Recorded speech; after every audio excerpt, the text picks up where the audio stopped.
பங்குச்சந்தையில் அதிகமாக ப்ராஃபிட் பண்ணவங்க பங்குச்சந்தை மேலே போகும்போது ப்ராஃபிட் பண்ணதை விட அது கீழே விழும்போது பங்குச்சந்தை கிராஷ் ஆகும்போது தான் அதிகமாக வந்து ப்ராஃபிட் வந்து பண்ணியிருக்காங்க. என்ன ப்ரோ சொல்கிறீங்க, பங்குச்சந்தை கீழே வந்து விழுது அப்படின்னா அந்த சமயத்தில் நிறைய பேர் ட்ரேடிங்கை விட்டு வெளியே போவாங்க, நிறைய லாஸ் வந்து பண்ணுவாங்க, இந்த மாதிரி நீங்கள் கேட்கலாம். பட் அது உண்மையே கிடையாது. பங்குச்சந்தை கிராஷ் ஆகும்போது தான், கீழே வந்து விழும்போது தான் அதிகம் பேர் இங்கே ப்ராஃபிட் வந்து பண்ணியிருக்காங்க. அது ஆப்ஷன் ட்ரேடிங்லேருந்து, ஸ்விங் ட்ரேடிங்லேருந்து, இன்வெஸ்டிங்லேருந்து, எஸ்ஐபிலேருந்து எல்லாத்துலேயுமே இது வந்து ஒர்க் ஆகுங்க. அதை பற்றி நான் தெளிவாக வந்து சொல்லித்தரேன். நீங்கள் பங்குச்சந்தைக்கு இப்போ தான் புதுசாக வந்து வந்திருக்கீங்க அப்படின்னா அந்த வீடியோ வந்து ஃபுல்லாக வந்து பார்த்து முடிங்க. நீங்கள் பங்குச்சந்தைக்குள்ளே வந்ததும் கண்ணை கட்டி விட்ட மாதிரி தான் இருக்கும். பட் இந்த வீடியோ மூலிமா உங்களுக்கு ஒரு புது வழி வந்து கிடைக்கும். பங்குச்சந்தையை நீங்கள் வேறு ஒரு பார்வையில் வந்து பார்க்க ஆரம்பிப்பீங்க. சரிங்களா? ஓகே, ஃபஸ்ட்டு விஷயம் என்ன அப்படின்னா, நீங்கள் இப்போ தான் பங்குச்சந்தைக்குள்ளே வந்து வந்திருக்கீங்க அப்படின்னா நீங்கள் பண்ண வேண்டிய முதல் வேலை, நீங்கள் இப்போ என்ன நினைப்பீங்க அப்படின்னா, பங்குச்சந்தை மேலே போனால் ப்ராஃபிட், கீழே போனால் ப்ராஃபிட், அதாவது க்ரீனாக மேலே போகும், ரெட்டாக கீழே இறங்கும், இதில் Nifty, Bank Nifty, Sensex, stock இந்த மாதிரிலாம் இருக்குது, அதில் வந்து என்ட்ரி வந்து கரெக்டாக கொடுத்துட்டோம் அப்படின்னா நமக்கு வந்து ப்ராஃபிட் வந்து கிடச்சிரும். இப்படி நினச்சி நம்ம ட்ரேடிங் வந்து பண்ணுவோம், ட்ரேடிங் வந்து பண்ணிக்கிட்டு இருப்போம்.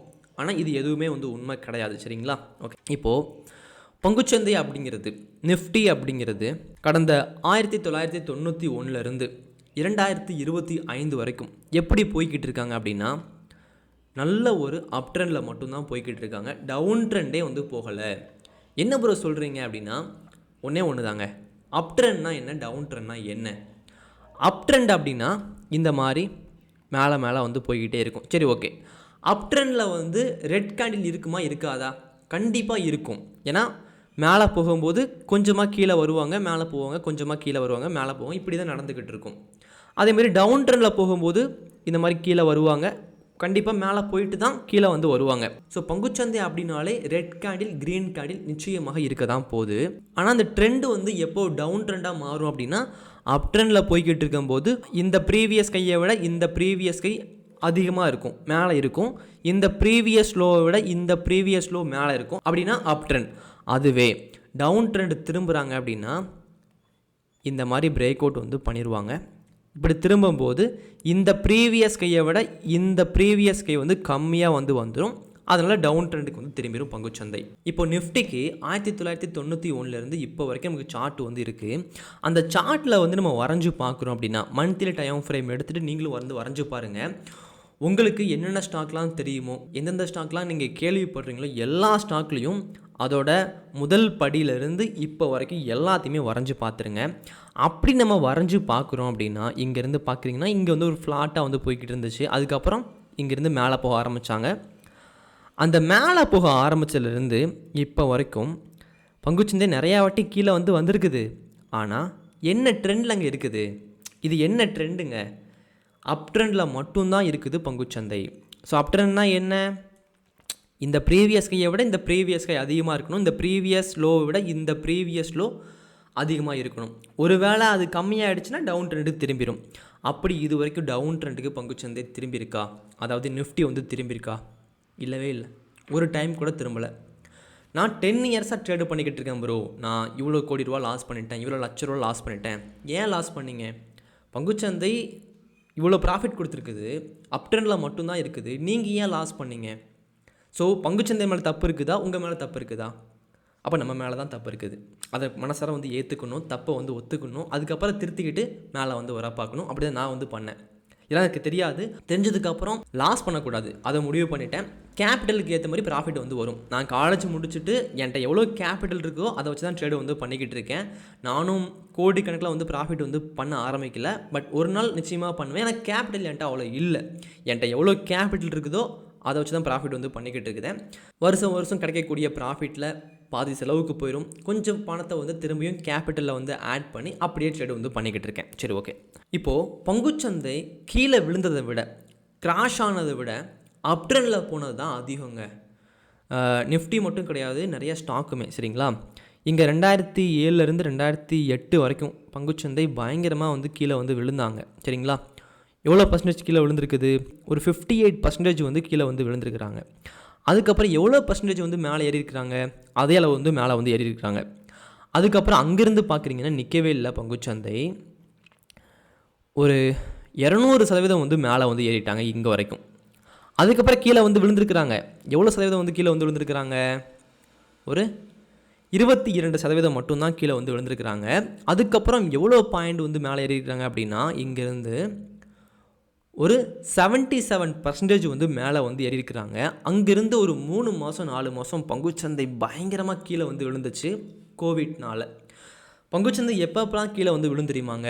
இந்த அளவுக்கு எப்பப்பெல்லாம் கீழே வந்து விழும் அப்படின்னா, ஒரு உலகப் போர் வந்து வருது, உலகத்துக்கு அச்சுறுத்தல் வந்து வருது, இந்தியாவுக்கு ஒரு பெரிய பிரச்சனை வருது, பொலிட்டிக்கல் பார்ட்டி வந்து மாறுறாங்க. இது வரைக்கும் அப்படி தான் நடந்திருக்குது. மேக்சிமம் பங்குச்சந்தை கீழே விழுந்ததே 1 இயர் தாங்க. 1 இயர் கீழே வந்து விழும், இல்லை ஒரு 4 மாதம் 5 மாதம் கீழே விழும். சைடுவேஸில் அதிகமாக இருந்திருக்கு தான், 2-3 இயர்ஸ் கூட இருந்திருக்கு.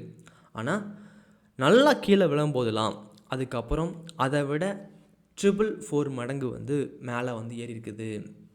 இது வந்து நானாக சொல்கிறது கிடையாது. நிஃப்டியில் என்ன இருக்குதோ அதான் நானும் சொல்கிறேன். நீங்களும் கொஞ்சம் ஓனாக வந்து அனலைஸ் பண்ணி பாருங்கள். நம்ம எவ்வளோ தான் வீடியோஸ் பார்த்தாலும் கற்றுக்கிட்டாலும் நம்ம ஓனாக வந்து இப்படி அனலைஸ் பண்ணி பார்க்கும்போது தான் நமக்கு நிறையா நாலேஜ் வந்து கிடைக்கும்.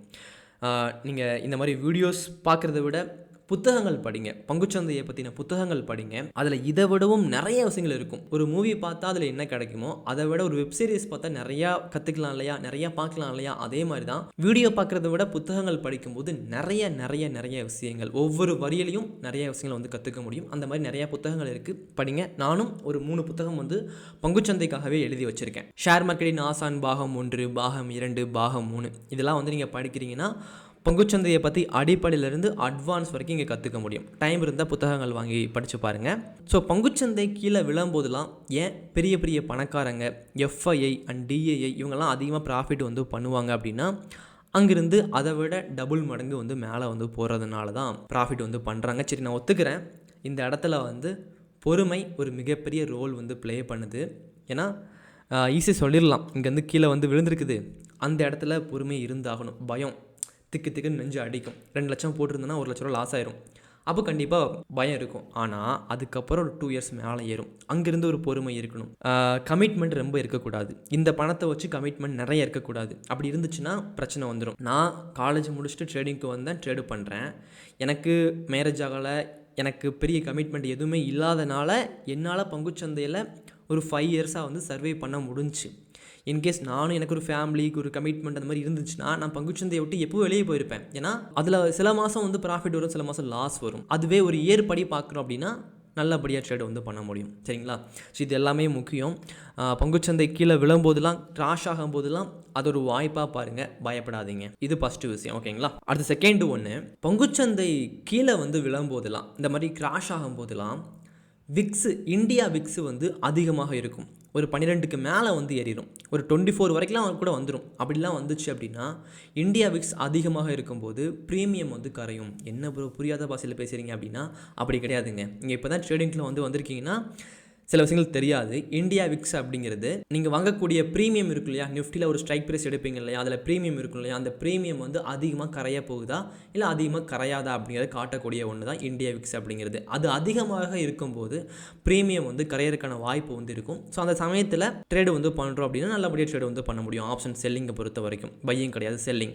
ஸோ அப்படி பங்குச்சந்தை நல்லா வந்து கீழே வந்து விழும்போது ஆப்ஷன் செல்லிங் பண்ணுறவங்களுக்கு நல்லது, ஸ்டாடல் முக்கியமாக பண்ணுறவங்களுக்கு நல்லது. ப்ரீமியம்லாம் ரொம்ப ரொம்ப கரைஞ்சு போய் நல்லபடியாக வந்து ப்ராஃபிட் வந்து கொடுக்கும். நீங்கள் நோட் பண்ணியிருக்கீங்களா, பங்குச்சந்தை மேலே போகும்போது கூட அந்தளவுக்கு ப்ராஃபிட் வராது. அதுவே கீழே பயங்கரமாக விழுந்துச்சுன்னா ஆப்ஷன் செல்லிங்கில் நல்லபடியாக ப்ராஃபிட் வந்து வரும். அதுக்கு இந்த ஒரு ரீசனுமே இருக்குங்க. இது வந்து செகண்ட் ஒன்று. ஸோ பங்குச்சந்தை கீழே வந்து விழுது அப்படின்னா ஆப்ஷன் செல்லிங் பக்கம் கொஞ்சம் ஃபோக்கஸ் பண்ணுங்கள். சரிங்களா? அது தேர்ட் ஒன். மார்க்கெட் பயங்கரமாக விழும்போது நம்ம மைண்ட் செட் ரொம்ப ரொம்ப முக்கியம். பயத்தில் வந்து செல் பண்ணவே கூடாது. எந்த ஒரு காரணத்தை கொண்டுமே எப்போவுமே பங்குச்சந்தை கீழே வந்து விழுந்துக்கிட்டு இருக்கு அப்படிங்கிற பயத்தில் நீங்கள் வாங்கினதை வந்து விற்காதீங்க. பங்குச்சந்தையில் வந்து 90% பீப்புள் வந்து லாஸ் தான் பண்ணுறாங்க இந்த மாதிரி சொல்கிறாங்க இல்லையா, அதுக்கு முக்கியமான காரணமே அந்த 90% பேரும் பயத்தில் வந்து செல் பண்ணுறதுனால தான். ஸோ பங்குச்சந்தை கீழே விழும்போது இனிமேல் நீங்கள் பயப்பட மாட்டீங்கன்னு நம்புகிறேன். ஏன்னா ரிப்போர்ட் இருக்குது, அந்த ரிப்போர்ட்டில் என்ன சொல்லுதுன்னா கீழே விழும்போதெல்லாம் மேலே வந்திருக்குது அப்படி சொல்லுது. இது வந்து தேர்ட் ஒன். அடுத்து ஃபோர்த் ஒன், நிறைய பேர் பண்ணக்கூடிய தவறு ஆவரேஜிங் பண்ணுறது. அப்புறம் என்ன சொல்கிறீங்க, பங்குச்சந்தை கீழே வந்து விழுதுன்னா ஆவரேஜ் பண்ணும்போது இங்கே நான் என்ட்ரி கொடுத்துருக்குறேன், ஓகேங்களா, இங்கே என்ட்ரி கொடுத்துருக்குறேன், கீழே வந்து விழுந்துருச்சு, இப்போ நான் இந்த இடத்துல வந்து ஆவரேஜ் பண்ணுறேன் அப்படின்னு எனக்கு நல்லது தானே அப்படின்னா ரொம்ப ரொம்ப நல்லது தான். ஆனால் நீங்கள் எந்த ஸ்டாக்கில் ஆவரேஜ் பண்ணுறீங்க அப்படிங்கிறத பொறுத்து தான் இருக்குது. ஃபண்டமெண்டலாக குட்டாக இருந்தால் மட்டும் இந்த ஸ்டாக்கில் வந்து ஆவரேஜ் பண்ணுங்கள். ஃபண்டமெண்டலாக ஸ்ட்ராங்காக இல்லாத ஸ்டாக்கில் போயிட்டு ஆவரேஜிங் பண்ணாதீங்க. அது கீழேயே போயிட்டு ஒரு 5 வருஷம் கீழேயே இருந்துடும். மொத்த பணமும் லாக் ஆகிடும். ஸோ அதனால் வந்து நல்ல ஸ்டாக்லாம் இருக்கும் இல்லையா, பெரிய ஸ்டாக்லாம் இருக்கும் இல்லையா, அந்த மாதிரி ஸ்டாக்கில் மட்டும் ஆவரேஜிங் வந்து பண்ணுங்கள். முக்கியமான ஒன்று, எல்லா பணத்தையுமே பங்குச்சந்தைக்குள்ளே வந்து போட்டுறாதீங்க.